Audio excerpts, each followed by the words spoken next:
Hello everyone, my name is Ashwarya and today we will learn about different recruitment related terminologies in the USA. Let's start with different tax terms used in the United States. Each and every professional in the US has to impose a certain percentage of financial charge from their income to the government. There are a few types or methods of tax terms that are involved. 1099. This tax term is generally selected by independent consultants and they opt to pay their taxes themselves. Only US citizens, green card holders and EAD holders are eligible to opt for 1099. W-2. This is one of the most common tax terms that candidates and clients prefer. The taxes for W-2 candidates are paid by their employers. Only US citizens, green card holders and EAD holders are eligible to opt to work on W-2. C2C. C2C means corporation to corporation or corp to corp. Consultants should have their own corporations registered. US citizens and green card holders have to work through their employer for C2C. US citizens and green card holders should have their own corporations registered or work through an employer to work on C2C. H-1B candidates have to work through their employers to work on C2C. Now we'll move on to different employment types in the United States. Full-time direct hire or permanent. Contract, contract to hire, part-time. For full-time jobs, the candidates are on the payroll of the client directly and they avail all the benefits like sick leave, annual leave, insurance benefits, paid holidays. For contract employment, the candidates are on the payroll of the staffing agency and they have an agreement with the employer for a certain period of time. Contractors do not have any fixed benefits. However, they can buy the benefits from the staffing agency. For contract to hire or right to hire jobs, the candidates are on the payroll of the staffing agency for the contract duration of 1 to 6 months.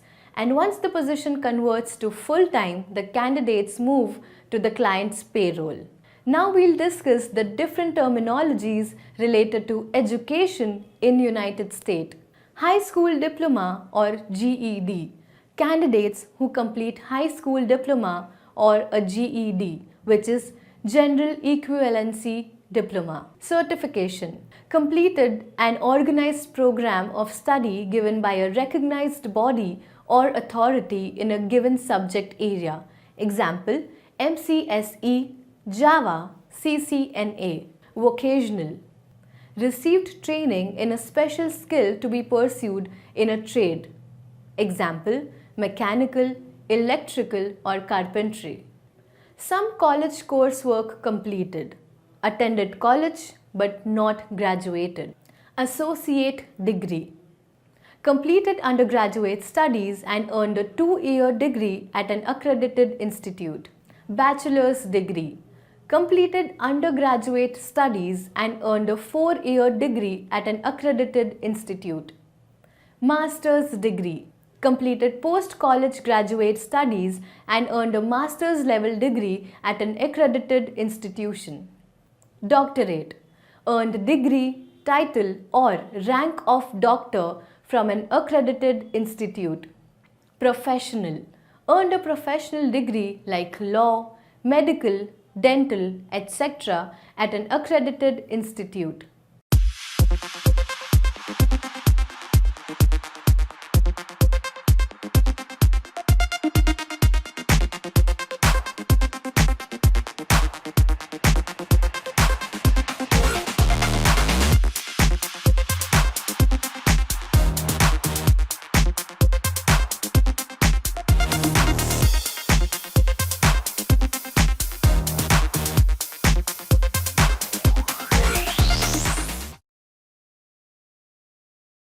We'll also cover some additional important terminologies.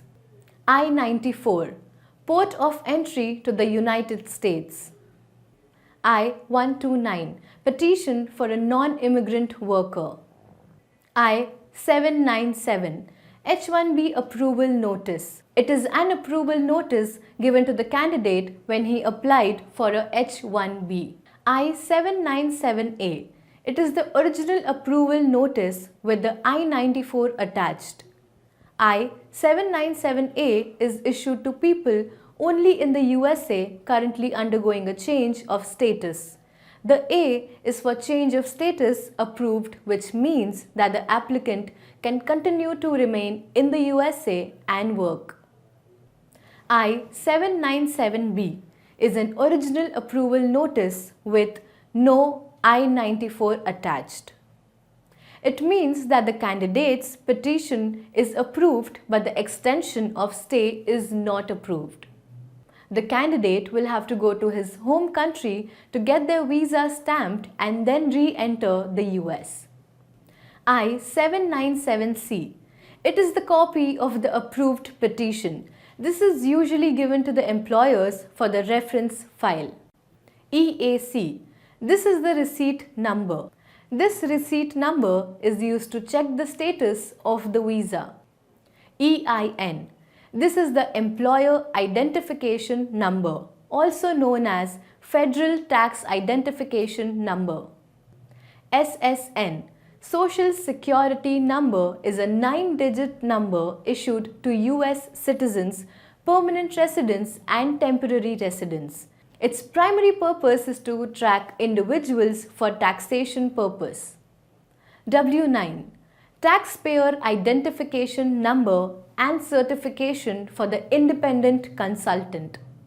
EAD. EAD is the document that proves as an evidence that the holder is authorized to work in the United States. I-140.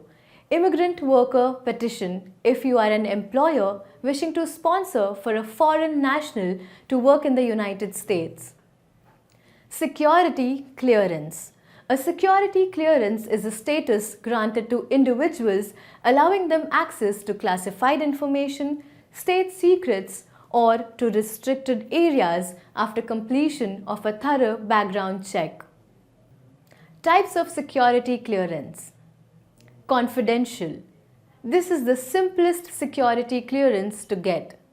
This level typically requires a few weeks to a few months of investigation. Secret.